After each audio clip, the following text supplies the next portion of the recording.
So after I made the other video and started editing it and stuff, kind of thought I didn't really give anybody any backstory on Crab Island, nor that I show any of the other maps. So I figured that would make a cool other video, just get out the maps, Crab Island again, explain the backstory of it, the campaign it was in, why it's there, along with all the others.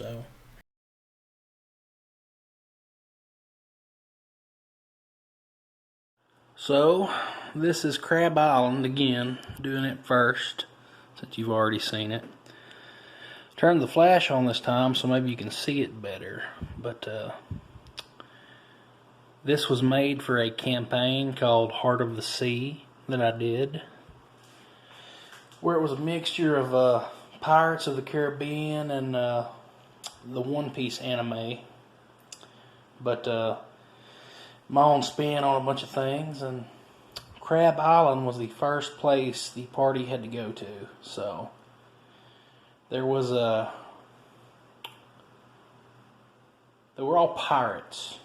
Start with that. They were sailing their ship, and they had these NPCs on the boat with them, named Warty Peter, Terrible Tom, Two-Toed Jim, and Slick Willie. So they end up coming here and fighting a bunch of crabs, and it becomes kind of like a legendary island to them because they keep getting brought back to it because of various things they have to put up with. And it culminates midway through the campaign when they come back here to fight the first boss, who has in fact taken over the island. So that's Crab Island. The reef is here, better view of it.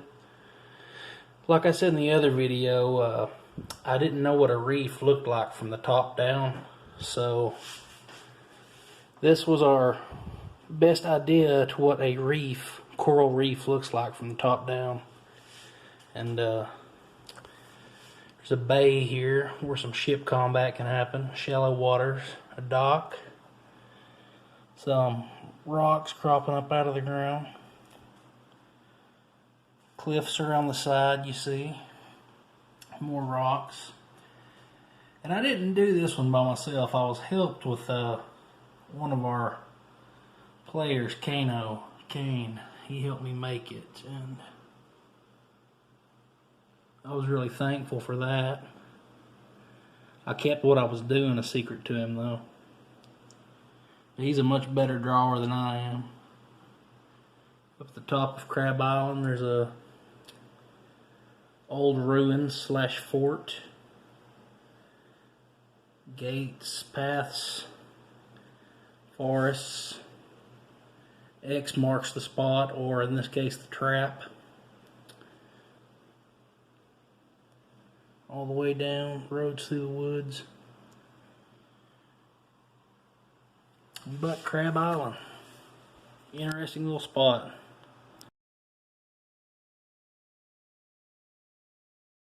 Arguably,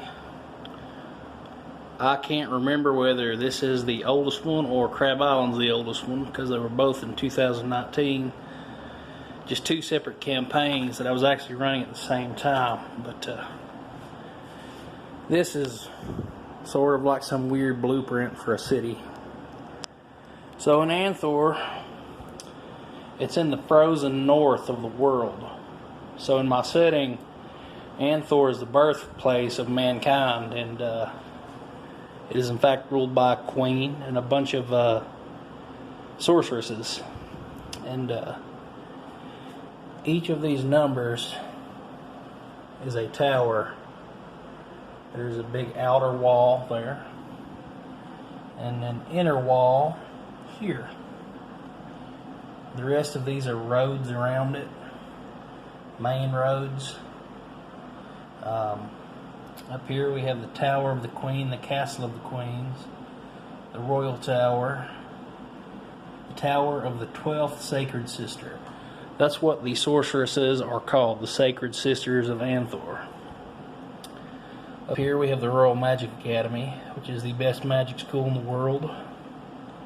Temples for gods, stores, little nooks, sniffly pigeon, hotels, different shops.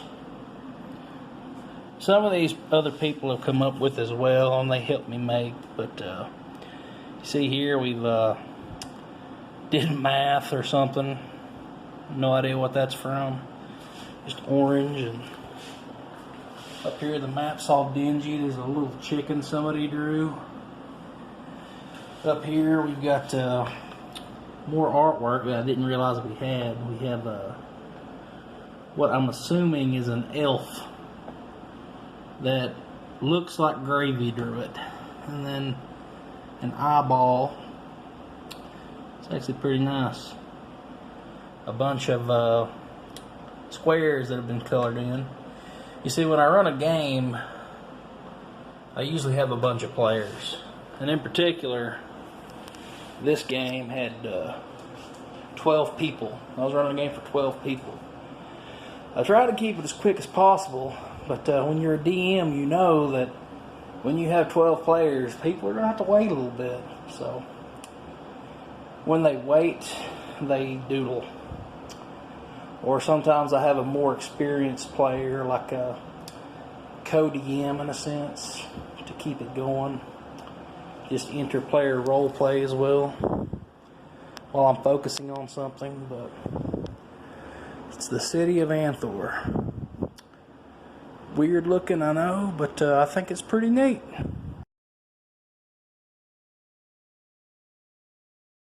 So this dungeon was last year. It is, hell, I think 6 or 7 pages of that gigantic grid map. But we've got a big dungeon. I'm talking huge, like multiple rooms, traps. I'm not going to go through every single trap or anything because that would take forever. But stairs go down however many squares that was. It totals to 60 feet in 5-foot squares. But I had to cover the entire damn dungeon in sticky pads so people wouldn't cheat and know where to go. So I just peeled them up as I go, and as you can see, it's a labyrinth. And then they've made notes on the dungeon. I've made little chests and different types of doors. Each number coincides with a trap or riddle or something like that. But I have many of them. I have no idea what that means. Somebody's done that. But 4, 5, and 6. So this is my key down here. If you go to 4, 5, and 6, it is 4 is a door puzzle. And players walk into the room when the door slams shut. An hourglass sits on the table, 2 red buttons. Flipping the hourglass resets the timer. If the timer hits 0, the door's open. I found that one online and I thought it was funny.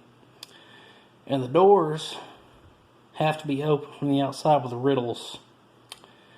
So, what can fly without wings? Door 5, time. Door 6, what is harmless but can kill you? Time.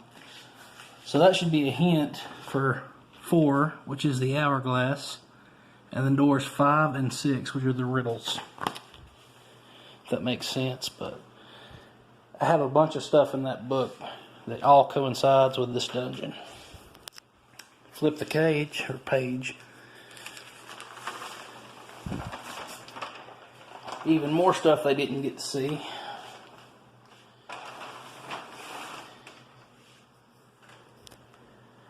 There's the 3rd floor where they come down from. Chests up here. Something Gravy did. Like he made me draw that. He didn't play in this campaign, but he watched me do the dungeon, and he made that. Yeah, the traps and things they didn't find are all numbered. So I know where something's at on the sticky pad. If I need to know what it is, I just look it up in my guide here. But teleportation glyphs, holes, riddle doors, boss rooms. That is the second page.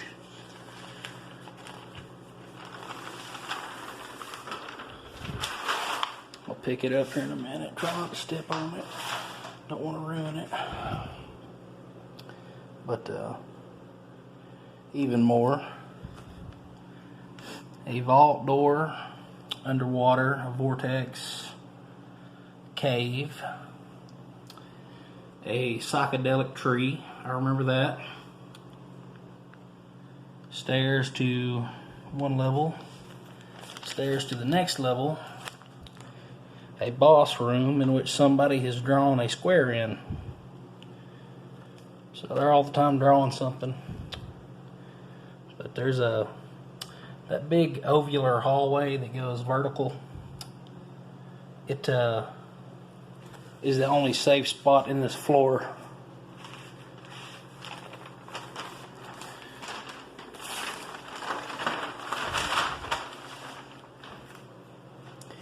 Here we have riddle doors and chests, and I've introduced various stages of doors in the dungeon, in this one particularly. Up here we have these emotional doors, or doors that you have to get to say a certain thing. 65, the 64, and 60. This room has no boss. It's a wild goose chase. It's like Legend of Zelda. You have the boss chest here. It's supposed to have a key in it. It's 58.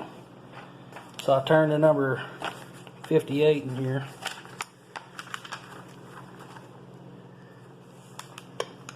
Empty chest. Empty chest in a chamber, very decorative. Inside is a box with a place for a key. It's empty with a note. The note says, "I took the key." So they have to go out this whole thing, and then in here they find these doors that are impassable, and inside are a bunch of manticores. So to open, I'll just give you one door as an example. That one is 64. It's a talking door. It does not know how to open itself. The word manticore is written above the door. The objective is to get the door to say the word manticore.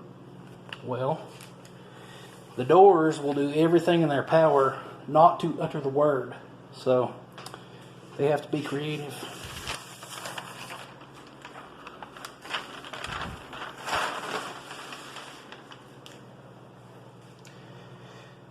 This is the next one. Next page. Up here we have different things. Big boss room.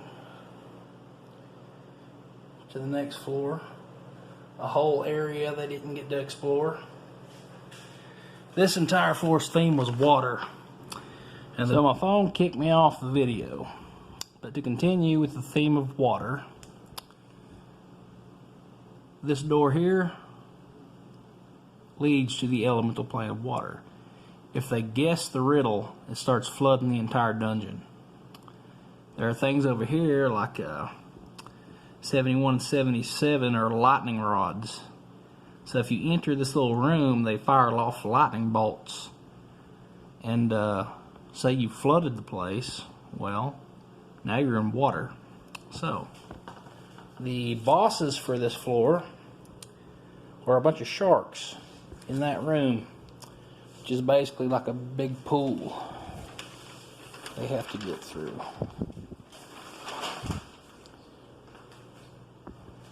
This next floor all leads to teleportation glyphs that enter this big room. In here they fight what's called a Nightwalker, which is a gigantic undead shadow. It's completely dark, and they have to go down the hole when they kill it, which will lead to the next floor.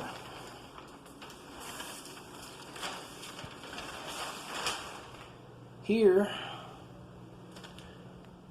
they are brought down right here from the ladder. It's the final floor.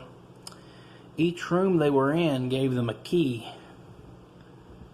to one of the 6 rooms.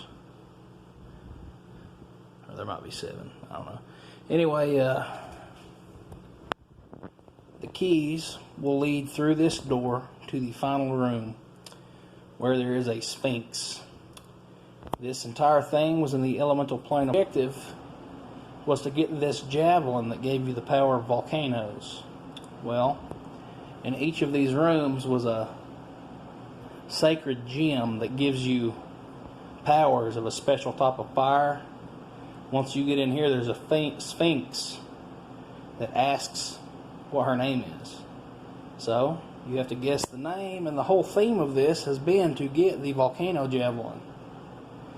And there's hints throughout the dungeon, but she ends up being the volcano javelin itself. So that's the answer to that one. It's a long dungeon.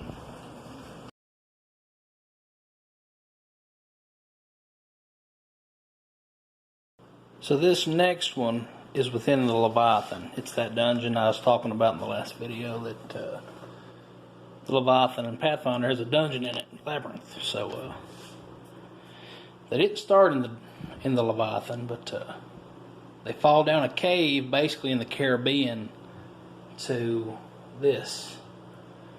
It's a room with a gigantical spinny blade, and here there's smaller spinny blades.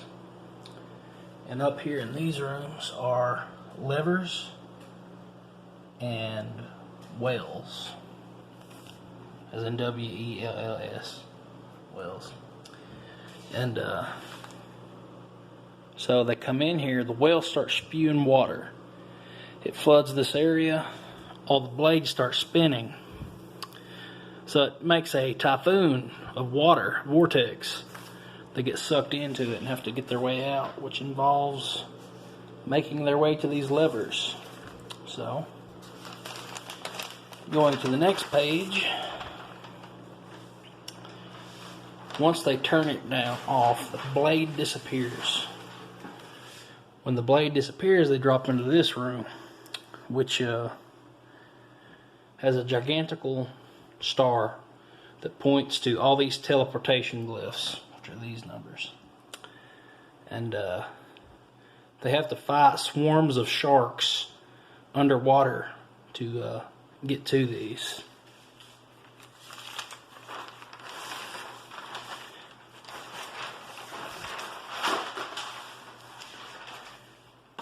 Then, once they get there, they pop out there. And here's the Leviathan, which in Pathfinder, it's a giant whale with like 1,000 eyes or something like that. And absolutely massive. So they were going after a glaive, which is there. And the glaive was supposedly stuck in a kraken's eyeball, which was a thing. Well, poor kraken didn't make it past the Leviathan. But this here is an AoE, area of effect. So when the Leviathan sucks in, everything in this line gets sucked into his mouth. And they come down here, and they enter in his mouth into the labyrinthian innards, which it's a little different than the other dungeon, but the same concept. Everything snakes around, and I come up with some confaggled under of writing things down. Makes it more complicated, so they don't figure it out as easy.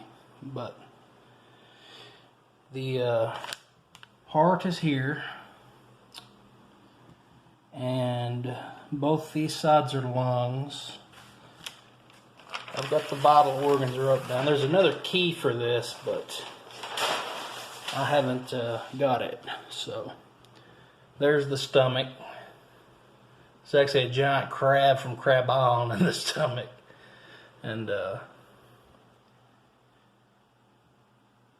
down through here, there's different things. There's the anus. And then down here, if they make it to this room, they finally find what they're looking for.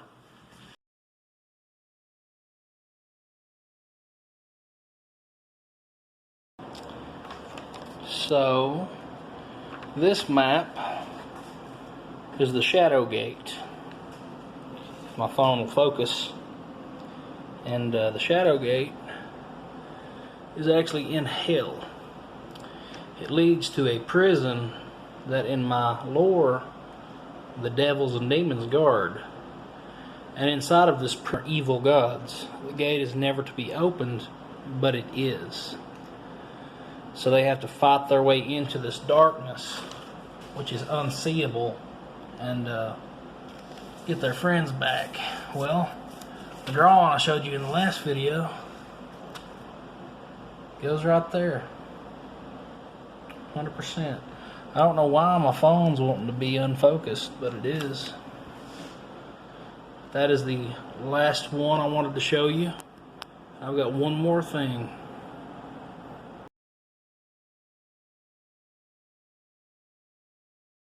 So the final thing is absolutely insane. You can see my feet for, I guess, size comparison. But this is a huge grid map tablecloth. I'm pretty sure it is 10 feet by 3 feet or 4 feet, and it is covered in 1-inch dry erase grid. The whole thing. And the other side, it's the same way, but it's hex. Just absolutely massive. So that took a while to do. When I was showing you in the first video, it didn't look like all that much stuff, but when you put it all together and start bringing it out, it takes a minute. I didn't hardly go anywhere into detail that I could have went in on them, but I just hope everybody that watched it to this point enjoyed it, because it was fun to make. And if somebody wanted to, say, learn something else about a specific map or anything that I pulled out, just let me know, and I might talk about that. So have a good one.